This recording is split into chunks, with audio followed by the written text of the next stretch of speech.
the way businesses succeed in this town is by word of mouth, Mm-hmm. or they fail because of word of mouth. It's not how much money you're paying to advertise your stuff on the radio or billboards or social media posts. Like, that is not the successful businesses. Those all play into it, but I have seen businesses bloom because they go to business after hours events, because they do fundraisers, because they go and volunteer their time with the soup kitchen. Like, they're hands on in how can I help you? And eventually they'll come back and they'll return that.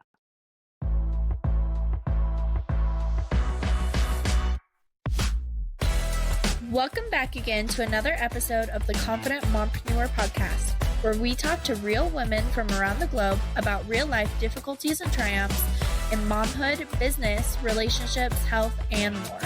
I'm your host, Kyrie, ready to give you real actionable advice to help you become the best, most confident version of you in all areas of your life. Let's get into it.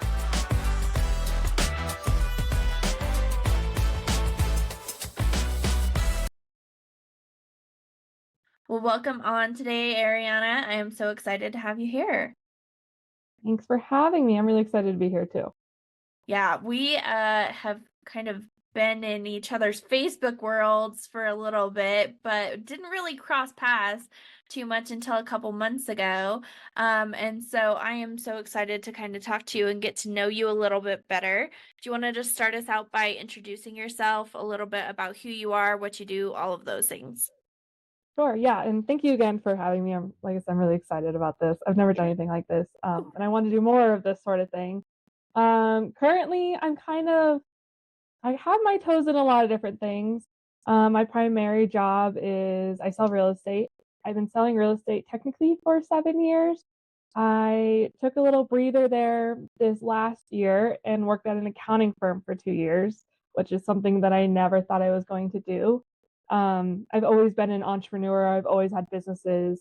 And so I kind of wanted to see what the taste of the life of it was, having a salary, consistent pay, benefits, and that kind of stuff.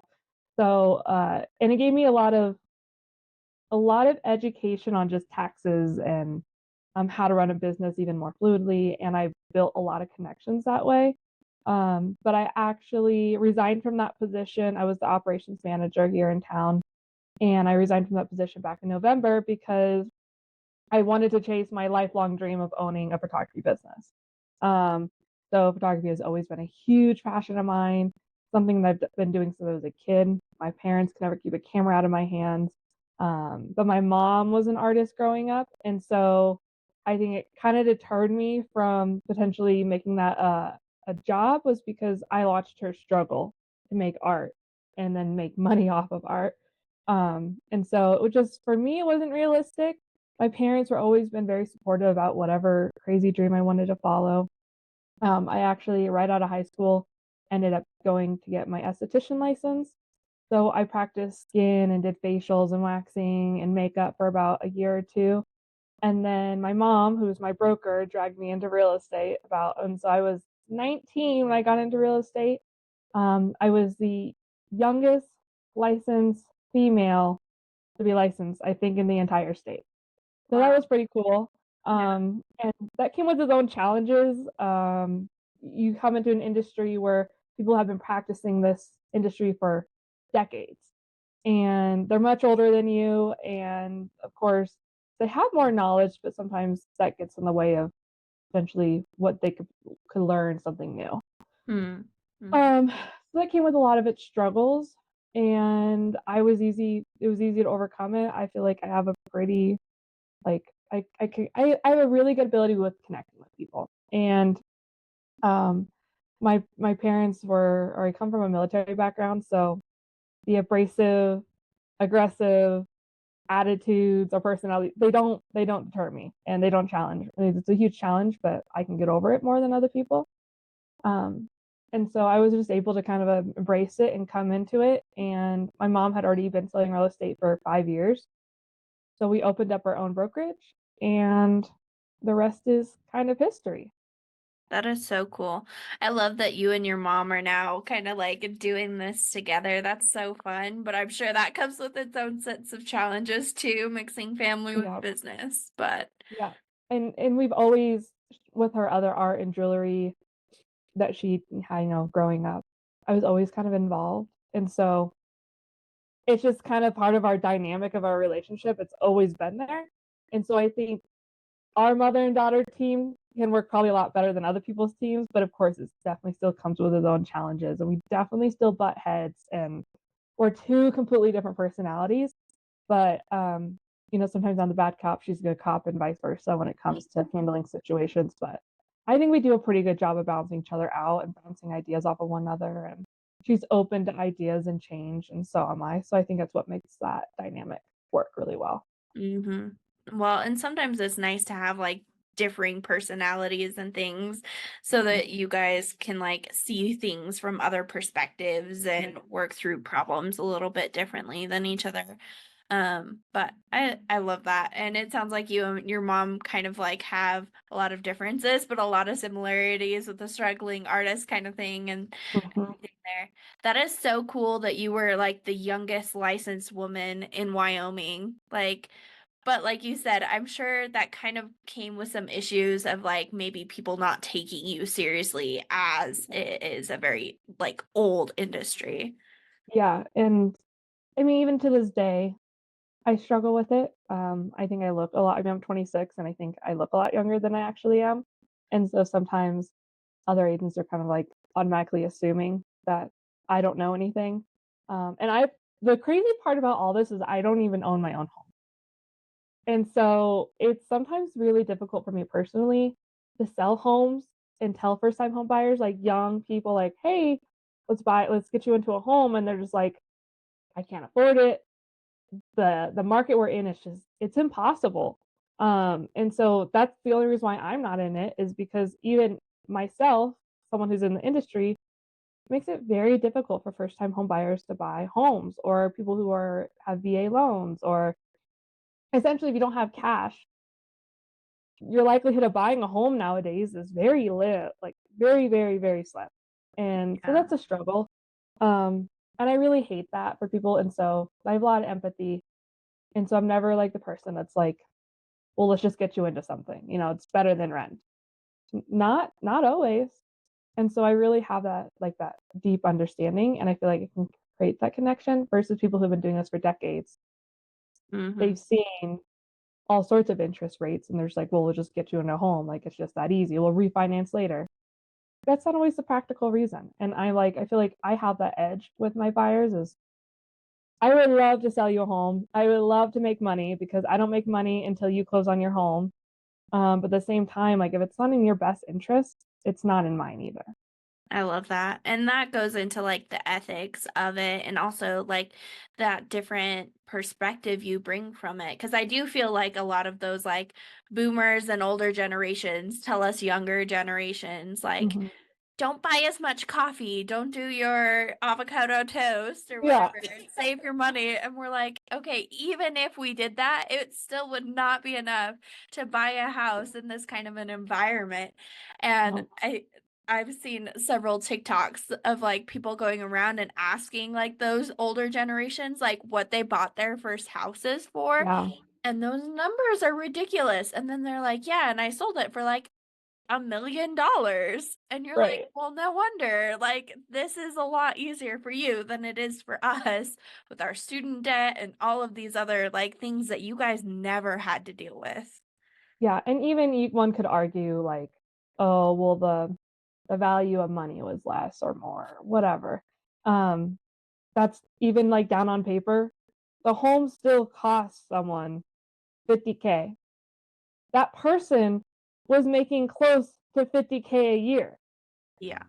And interest rates maybe weren't the best, but that's way better than what you can get even today. Like, average income I think is like $34,000. The average price of home in Laramie is 350. Yeah. How do you, like, you can't make that make sense. And then, like you said, you have student loans and credit card debt, and people think that buying their like nice cars is better than investing into other things, and kids and dogs and healthcare. Like there's just so many factors that wasn't an issue even 30 years ago that is now a major issue. And I just think we need to have some more empathy for those who obviously want the American dream, but maybe the new American dream is renting for until it makes more practical sense. And even the cost of renting sucks, but I can't solve the world overnight, and I wish I could. Right. Don't we all? So you were talking that you were in the industry for a couple years and then you took a break and kind of stepped away from it, and now you've decided to go back into it. What were some of the big lessons that you learned, like A, going into it at such a young age, but B, stepping away and then choosing to come back too? Yeah, so what they don't do a great job in school is telling you about taxes. And self-employment tax can be absolutely crippling. And so when I first got into the industry, I had a couple agents be like, save your money, pay your quarterly taxes.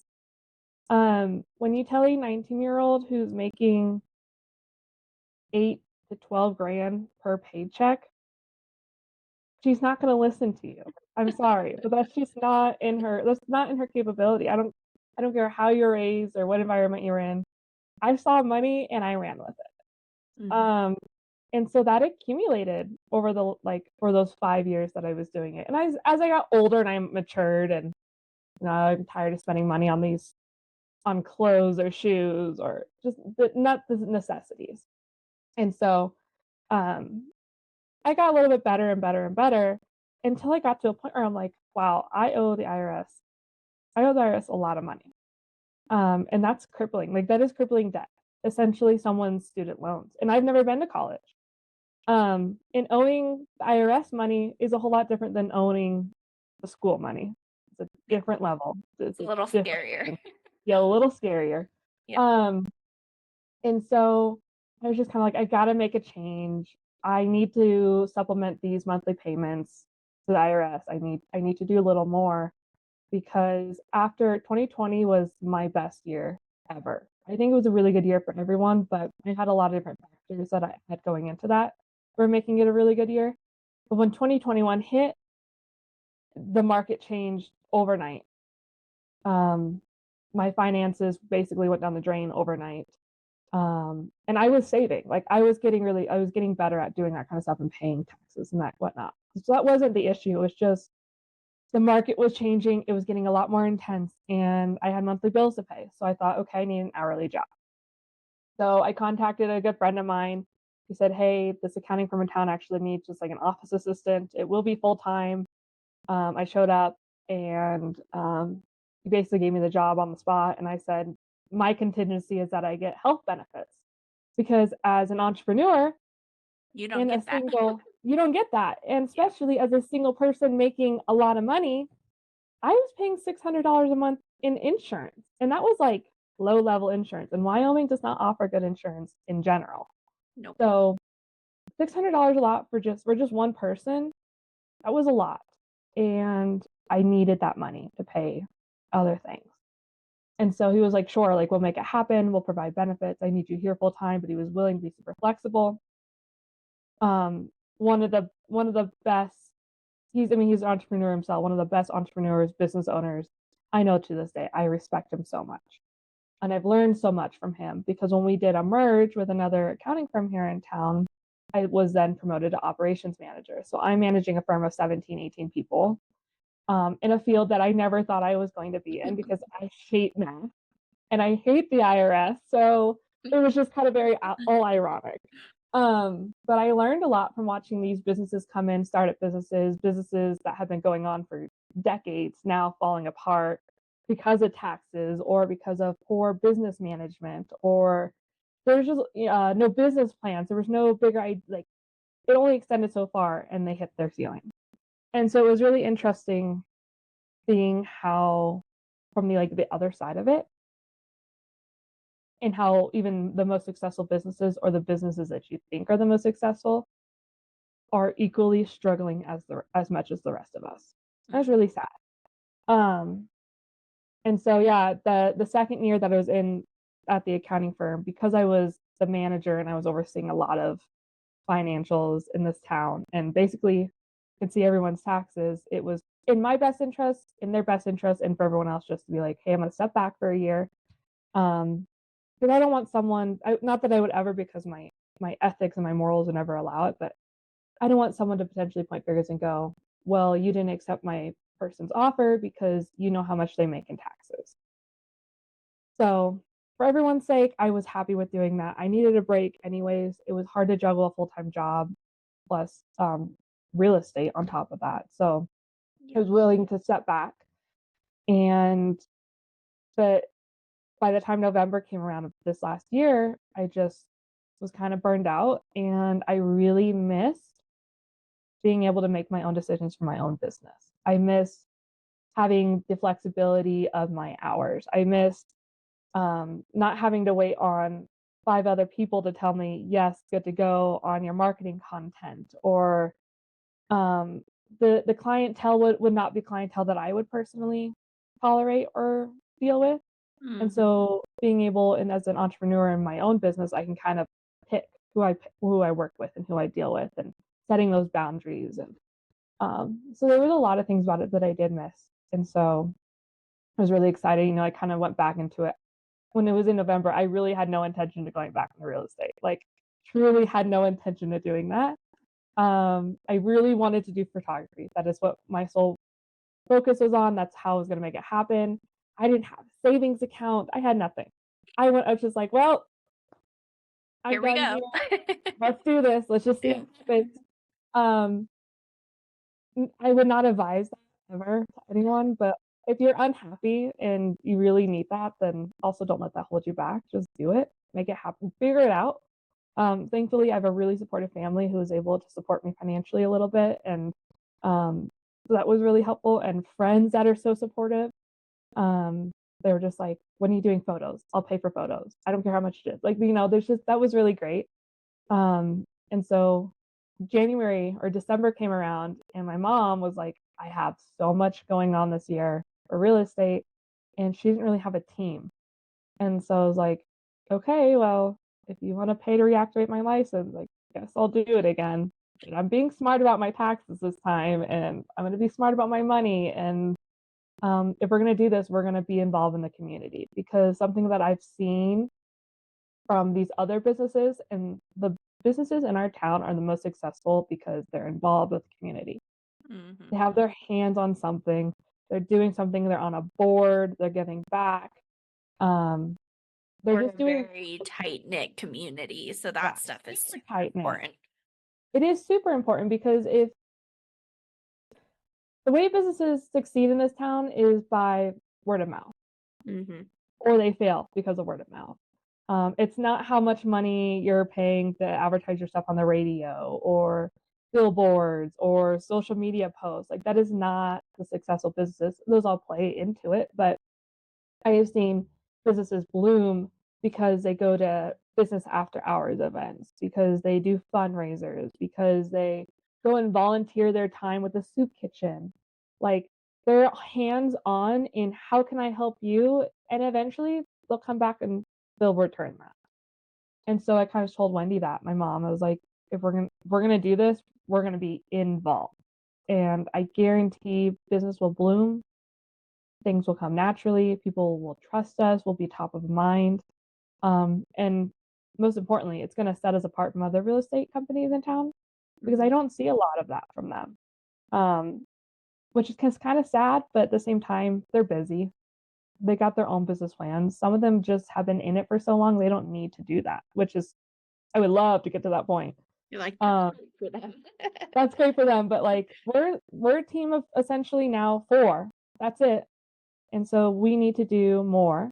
So this year we're doing a community spotlight. Every month we'll spotlight a nonprofit here in town, and that means we will give back a certain percentage of our commission for any successful closed transactions. that happen in the month of their spotlight. And then also we'll help volunteer hours. So whatever volunteering that they need help with, we'll provide some of our time. And then also just spotlighting them on social media, spreading the word. How can we be like an additional source for you? And just whatever else, how can we help you? What do you need help with? And then hopefully that relationship continues on just more than just past that month.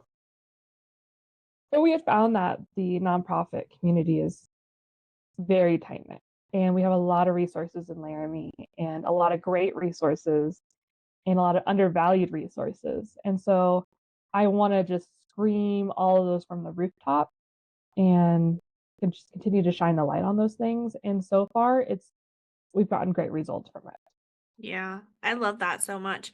As somebody who's very like integrated into our local nonprofit network, like nonprofits are struggling hard right now, but Mhm. also like Laramie, and I think any small community that you guys are living in is going to have like that same values of like it's about who you know, and it's Mhm. about the way that people see you showing up in the community. Like you said, people are going to talk one way or another, so might as well make it so that they're talking good and Yeah, not bad about you and your business. And especially in something like sales or small business, like those connections mean so much.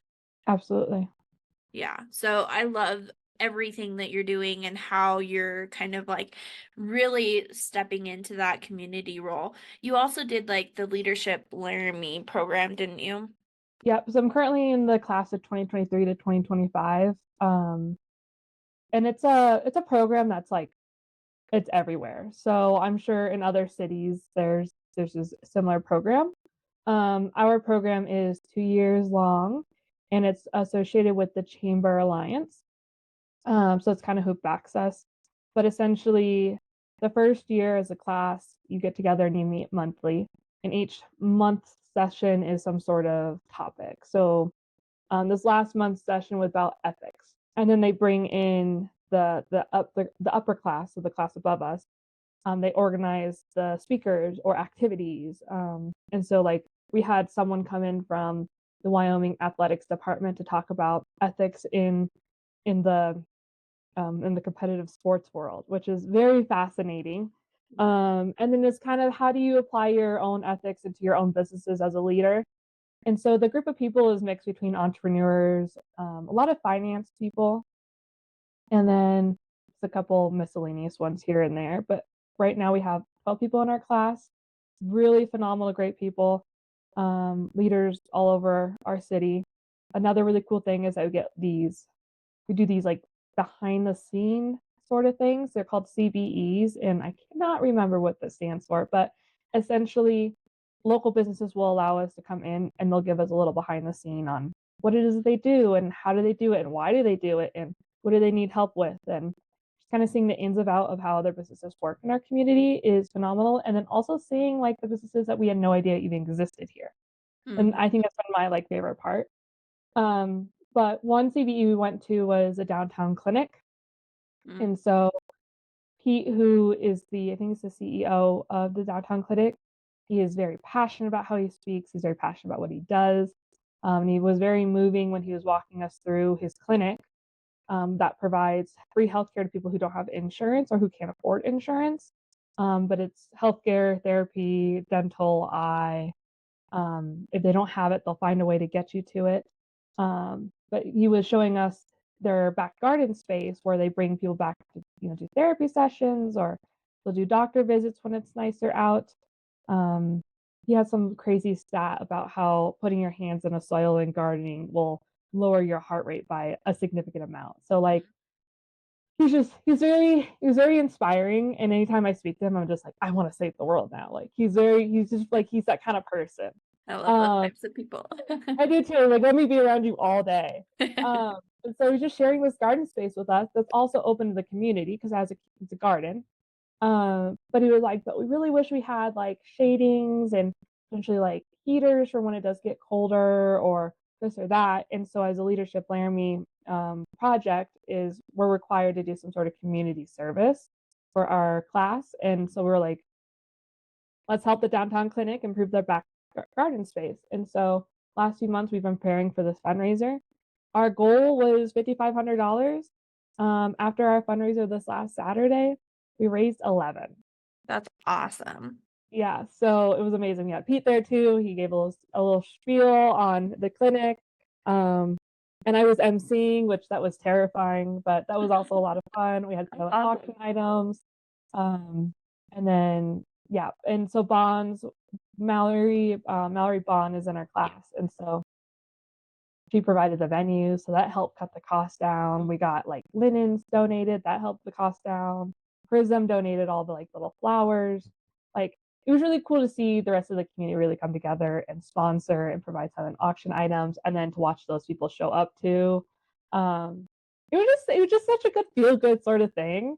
And regardless, there's no like ever feeling by like, well, what am I going to get out of it? It's I walked away with a smile on my face. We're accomplished. Pete's going to be happy because not only will we get him his like basic necessities, but hopefully a little more. Yeah. And so that was only part 1 to part 2 of that. So now we have to do like the label work, the laboring of it, and contracting and whatnot. But I'm really excited to see how that turns out, and we should be having a grand opening for that in like July or August is our goal. That is so cool.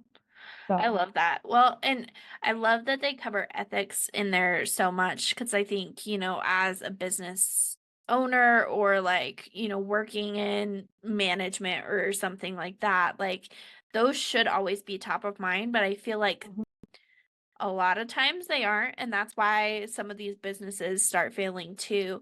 And I feel like especially in something like sales, which real estate is, classified in that sales area, I think people have this really like negative connotation with it. Like sales are very slimy. There's no like ethics behind it. Like you're just trying to make a sale no matter what. But like already through this conversation, you brought up like, I'm not going to sell you on a house that isn't going to benefit you. Like that's not something I'm going to do. You've talked about like how you get involved in the community, all of those things. And that to me like shows like the ethics are really top of mind for you and you're not going in with that like slimy mindset.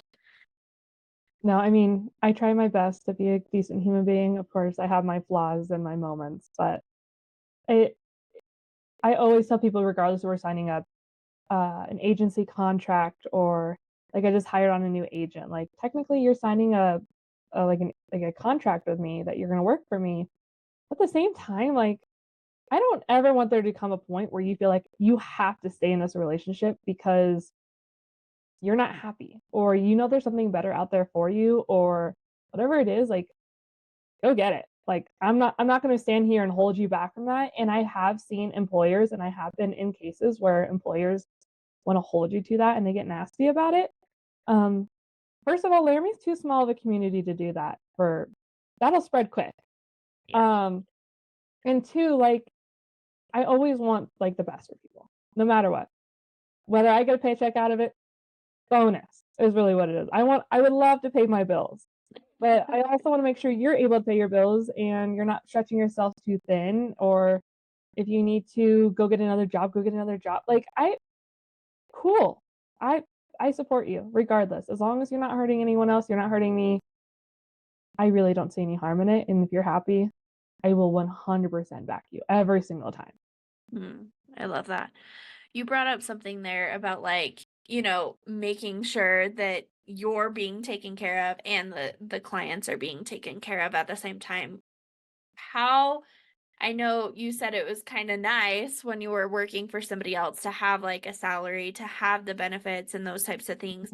How do you go into this with that mindset where you're like, okay, I know I need to pay my bills and I know I have like benefits I have to pay for myself and I'm trying to balance all of these other things. How do you balance like, I need to pay for myself and I need to take care of myself, but I also need to take care of my clients?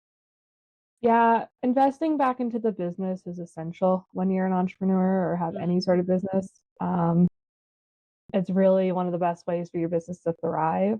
And so doing more of the community and volunteering based work is kind of a free donating back into my business sort of is kind of how I look at it, Mm-hmm. because those funds are not always available.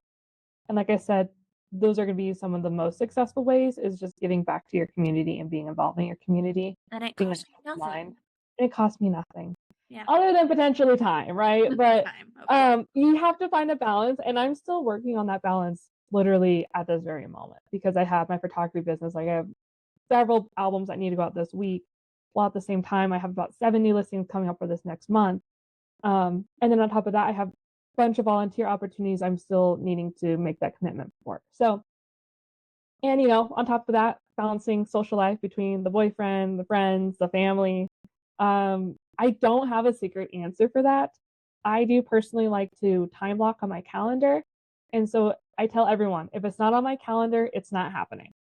So I even tell my boyfriend, if you want to go on a date, you need to block it out. Like, I'm sorry, but like, yeah, like we need to block. If you want to spend the whole weekend together, like this is the busy time of the year that was not the best, but it happens. We need to put that on my calendar. Otherwise, I will be showing houses, I will be taking photos, I will be volunteering. Like you won't see me. Um, and so it has to go on the calendar. And if it doesn't, it's not happening. And so I've kind of found that that's the best way to do that. I even put my workout schedule on the calendar because I know if I don't put it on the calendar, I won't do it. And so that's kind of the way that I take care of myself. But sometimes you push yourself too hard and you're sitting there and you're on the brink of tears and you're stressed out and you're not sure why. And so you kind of just sit back and go, okay, when's the last time I took a moment for myself? When's the last time I took a nice bath, had a glass of wine, sat down and read, sat outside, went for a walk? When's the last time I did that? And sometimes you get so far and so caught up into it, you push yourself onto that breaking point, you get sick. I personally get sick. My body will literally shut me down when you're Mm-hmm. like, you're pushing yourself too hard. You haven't breathed in a moment. Now we're going to make you sick. So you're forced to lay in bed, which is very humbling. Every single time it happens, I'm like, oh, I knew better. So balance. I don't know exactly what the balance is, and I think it looks different for everyone. Yeah, I agree. I think so too. I love that you talk about like putting your kind of me stuff on the calendar though, and Mhm. like holding a place for it, like working out or doing Yep. something like that. Like Yep. if if you need to do that to make sure that it gets done, like please do it, but take care of yourself along the way. Or like you said, you're gonna get to that point where you're just burnt out Yeah. and you don't end up being any good to anybody because Nope. you're like at that point where you just can't do anything. It's a struggle. Like I said, still trying to figure it out. And I even find myself working while working out, or I'm sitting outside reading, soaking up the sun, and I'm still on my phone. Like I got to be better about it. But my real estate clients do know that I'm available 7 days a week from 7 a.m. to 7 p.m. And so, like that, those are my hours. And so, anything outside of those hours, it can wait till the next day because um, I don't want to say there's no such thing as a real estate emergency because there definitely is. But most of the time, it can wait. Yeah. And they respect that. It was a 9 out of 10 respect that. Especially like you said, if you get to choose the clients that you work with, you choose the Yeah. ones that are going to respect those boundaries. Exactly. And they tend to be the younger generations where they're like, oh, yeah, like, girl, I get it, me too. But I also do understand, like, not a lot of people have the flexibility just to leave their job in the middle of the day to go look at houses or whatever. So I find my window's so like far as we can do it before work or we can do it after work. And then all day, pretty much Saturdays and Sundays, I try to be available as much as possible. I like to take a Sunday off every now and then. That way I have a weekend to do my laundry and whatnot. Pay attention to my very patient boyfriend. But everyone, for the most part, is very, very supportive and very understanding. I love that. So, if people are listening to this and they're like kind of at that stage where they're thinking about like potentially buying a house, what are some like things that they should be thinking about or what should they know about working with a real estate, agent versus, trying to do it all themselves? Yeah. So as a buyer, your first step should always be to contact a lender. A lender is going to be able to tell you, and I always recommend a local lender. Um, Zillow, Redfin, any of those online websites are not going to be able to cater to your area. They don't understand how your local area works, and you're going to make your potential buyer's agent much happier if you're using a local lender. So contact a local lender, have a conversation with them. They're going to ask for your financials. They're just going to try to figure out what your debt to income ratio is and kind of where you qualify. That way you can go to a real estate agent of your choosing, whether that's someone who's referred to you, someone you find on Zillow, Facebook. Normally you just ask someone. Everyone knows a real estate agent and has something nice to say about most real estate agents. And so it's okay to interview them too.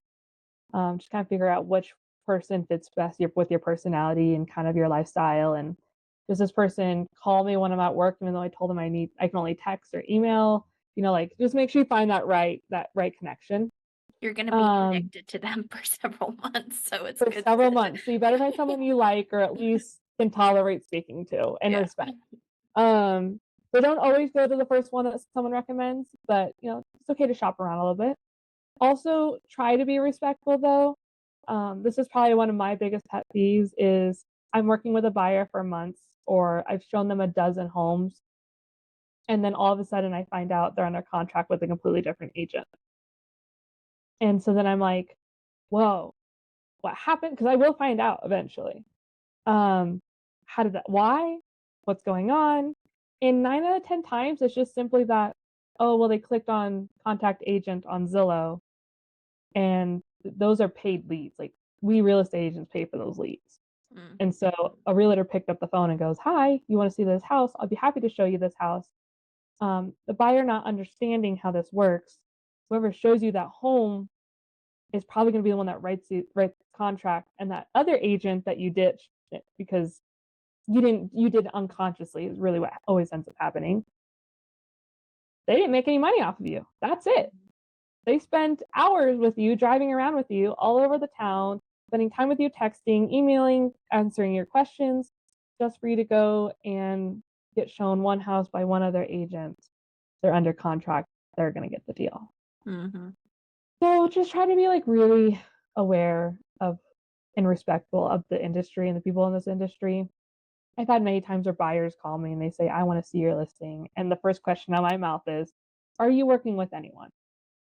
Yes, I've been working with such and such. Okay, I would love for you to give them a call. I'm sure they would be happy to show it to you. If they don't have the availability to show it to you, have them give me a call and I'll show it to them or show it them for you. But if that's your agent, like be loyal to your agent, respect your agent's time and all the effort they put in with you. Otherwise, that check just went right out the door. And like I said, it's not always about the check, but this is still a business. And there is a reason why we're certified in what we do. Like we are the experts. And so when it comes to sellers selling for sale by owner, that's great and all. I understand it. There's situations where a seller needs to make every single cent back out of that home. Totally fine. What's a little frustrating though is I'll have buyers reach out to for sale by owners and the sellers don't even want to compensate me any money. Even if it's 2%, 1%, just or a flat fee. Nothing is ever set. So there's no standard. So everything's always negotiable with our commissions. But it's frustrating if the seller does say, yeah, I'll give you a flat fee of $1,500 for you to bring your buyer. What ends up happening is I'm representing my buyer while also doing work for the seller because the seller doesn't have access to the contracts and doesn't know how a real estate transaction works. And I have to go and open the door for the appraiser and the inspector and this and that, or coordinate with their tenants. Like I end up doing both sides of the transaction for very minimum work. So that can be a little frustrating with for sale by owners, but I do understand that there are circumstances where they need to make every cent. So I recommend if you are wanting to sell for sale by owner, you get an attorney on your side to help represent you, your best interest, and sending your contracts back and forth. Because it's going to be hard for you to have any buyer's agent bring you any sort of deal if you don't have that on your side. Mhm. So, does that Well, kind and of I answer your think question? yeah, you did. I think maybe you should clarify a little bit how you guys get paid because I think when I bought my first house, I was like a little confused on how that worked. And like you said, you're going and you're showing a bunch of houses and all of those things. You're not getting paid for each of those showings that you're doing. Right. Right. And so, depending on when you release this, uh, the industry is currently changing. So currently, if something is listed on our MLS, the multiple listing system, which is only provided by realtors, which is what gives us realtors our name realtors. So there's a difference between real estate agents and realtors. Realtors have a code of ethics they have to follow, along with having an MLS where they offer value to their listings. So buyers and sellers can list with a value. And so that's the whole point of having an MLS is there's some sort of value there. We have access to comps and solds and all that. Um, so as a buyer's agent, we go in, we see the seller of this listing or this selling agent is offering me a 2.5% commission if I bring a buyer and I sell this house. Cool. That could change from each different listing we go to. That could go from a flat fee to 2% to 3% to 2.5%, whatever it may be. But it's paid by the sellers. But is paid by the sellers at closing. So it is important that a buyer's agent, once we go under contract, we get it closed because there's been times where we get all the way up to closing table and the entire transaction falls through. No one gets paid. You could have spent 30 to 45 days working, 45 hours a day working with this particular buyer, get up to closing table, and it completely falls through. And that has happened to me like once. That sucks. But we're able to get them under contract with something else, and you have to restart all over. So I'm essentially doing free work in hopes we close in 30 to 45 days. And so that can make budgeting for bills. And we always say, don't spend the paycheck until you have the paycheck completely deposited into your account. Even then, your broker is going to take commission out, and they're probably going to take a pretty chunk out. Plus, you have taxes. Plus, you have the bills that you haven't been able to pay for the last couple of months. So at the end of the day, it's not much. It's not much. It's barely enough, especially just one transaction is barely enough to even make next month's rent or even this month's rent. You have to be constantly working it, constantly going. So yeah, so with the new settlement that's coming out, sellers will not be required. Your listing on the MLS will not be required to pay a buyer's agent's fees. Huh, So, interesting. so maybe what we're going to see happen. There's still a lot of discussion around it, but this does go into effect in July of 2024. Buyers, agents, and their buyers will be responsible for compensating their buyer's agents if they want a buyer's agent agency. So that can mean that buyers are paying that. It could also mean that the buyers are going directly to the sellers or the listing agents, and they don't have to pay anything. The issue with that is you're practicing dual agency because you can't properly represent both sides in their best interests. Mm-hmm. So there's a lot of things that are happening right now that'll really switch up how we do things and our standard of how we do things. So I'm very curious to see how that's going to work out and how that changes the industry and how that affects listings and potentially interest rates because it's all one giant circle. Mm-hmm. So Yeah, that's very interesting. Huh. We'll see, I guess, how that goes in July. What ends up being the new norms and standards. But that's very interesting. So, for anybody who is potentially looking to get into real estate as a career, what tips, tricks, tools, anything like that would you give them? Especially because it is such a like difficult thing and there's a lot of moving pieces there that you kind of yeah. have to keep track of. Yep. So I always tell any new agents coming on that they should have somewhere between 3 to 6 months worth of savings. It took me 6 months before I got my first transaction. I've had agents, they're 1 month in and they've had their first transaction. So it just kind of depends on where you stand in the community. If you literally already have someone lined up ready to go, but it's depending on the state is going to be different. So for Wyoming, get your real estate license. It's a week and a half class. It can be taken online or in person. That class I think is about $600 to $800. Um, and then it's pretty dry, very dry information. Nothing fun, and they cram a lot of information in a week and a half. And then you go and you take your test, the PSI test. That is I think it's $149 per test, and so it's split up into two pieces. It's national and state. You do have to pass both in order to get your license, but if you only pass one, you have to go back and pay another $149 to retake that part of that portion of the test. If you understand the material and you studied up for it pretty well, your instructor did a great job of teaching it, you should be able to pass it on the first or second try. There's a lot of math questions, but they give you a lot of the tools and basically give you the test to practice. So there shouldn't be any surprises on what you're going to see on a test, but it is a very long test. I think it's like 150 questions. Um, and then after getting your passing of your exam, you'll have to do fingerprints, and then you'll need to also go to the Wyoming Commission Board or your commission board, your state commission board, and apply for your license, which is an additional fee. I think it was like $300. And then once you apply for your license, you also have to tell them where you're hanging your license. So you have so many days. In the state of Wyoming, I think it's 60 days to hang your license somewhere with a brokerage. And so once you find a brokerage that you want to hang your license with, you then need to go to your local board and pay even more fees. By the end of it, you're paying like $5,000 into this industry. Jeez.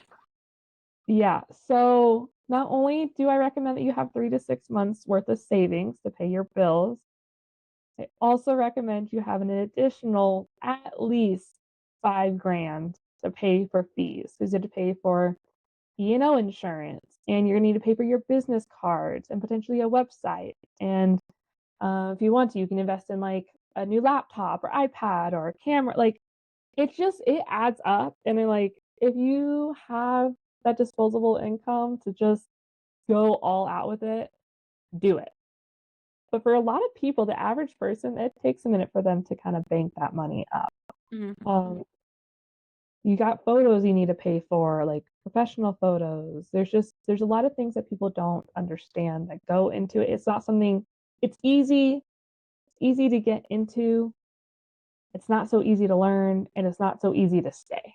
I mean, there is a high rate of agents who turn their license inactive every year. It's obnoxious. It's not an easy industry to be in. It's not HDTV. It takes a lot of work.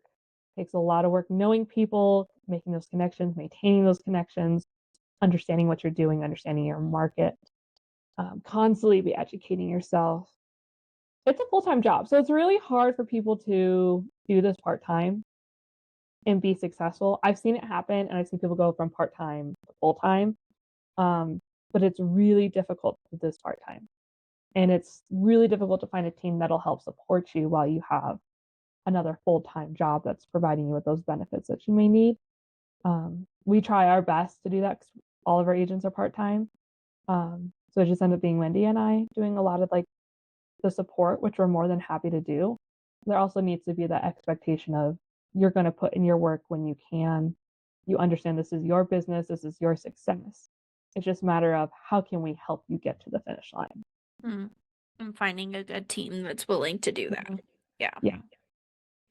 I love that. Well, and like you said, sometimes it's better to like do it full time and then have something part time on the side to kind of help with some of that too, you know? So, and I feel like a lot of the things you said like apply not only to like the real estate market, but like being an entrepreneur in general Yeah, and how absolutely. difficult it is to get into it and like all of the learning that goes into it. And you're constantly having to like update yourself on knowledge in your industry and things. And Yep. I feel like real estate is so fast moving anyway that it's especially so, but I think it applies to a lot of different areas. I would completely agree. Even in my photography business, I'm like, holy smokes, like it's a fat buy-in. That's a Yeah. lot of money. I mean, I already had most of the equipment, but even to this day, I'm like, oh, I need a new lens, or I need new business cards, or new lights, or I have to travel, or like it's always something. But I think with any business, you're for sure going to have that a lot of buy-in costs, and it's just a matter of, can you make it work? Can you make it stretch? And I think personally, having a significant other or a partner that can help back you while you're doing that, I think makes the world's difference. The Hmm. world's difference. I think I'd be in a completely different boat if I had an additional income, for a lot of different reasons. But that would definitely help support. And I think it is a great support. So for those people who have partners and you're like, hey, willing to take this risk with me while I like try to chase my dream business, might not be a bad idea. Yeah. Well, and like you said, if you're taking all of the right steps, you're reinvesting in your business, you're really working on building those connections and stuff, it'll grow Yeah. over time. It Yep. just always takes time. It does take time. I think that's what scares people the most is like, well, how much time do I have and how much time Yeah. can I allow? Yeah. Well, this has been such a good conversation. We hit on a lot of different things here. So I'm sure people are going to love it and learn so much from it. Where can we find you? What do you have going on? All of the things. Yeah, nothing too fancy. You can find me on Facebook. You can find me personally. I love adding everyone from everywhere. I love making connections. So Arianna Van Fleet on Facebook. You can also follow our Facebook page at Prism Real Estate Solutions. My photography page is called Immersive Photography. Would love for you guys to check that out. And if there's any help I can help with brand photos or whatever it is that you need, I love doing those sort of things. Um, I don't really have anything too crazy coming up. Just we're approaching busy season, and I'm gonna start trying to figure out how do I balance photography in the busy season with real estate, and then real estate. Um, so lots of fun things. I hopefully have lots of cool spotlights coming up for nonprofits, a lot of volunteering opportunities. Anyone locally is ever interested in helping out with those volunteering opportunities, I would love that help. So we're just gonna kind of see how this summer just booms. I'm hoping it just booms. It just everything's I okay. got my fingers crossed for you. You got it. So Perfect. Well, thank you so much for coming on and sharing today. I appreciate you having me. Hey guys, thanks for coming to this week's episode of The Confident Mompreneur.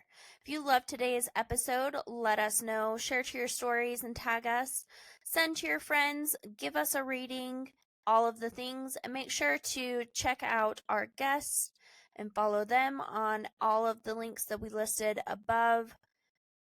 If you're looking for me, you can always find me at The Confident Mompreneur, and you can also check it out www.theconfidentpost.com for a blog relating to today's episode.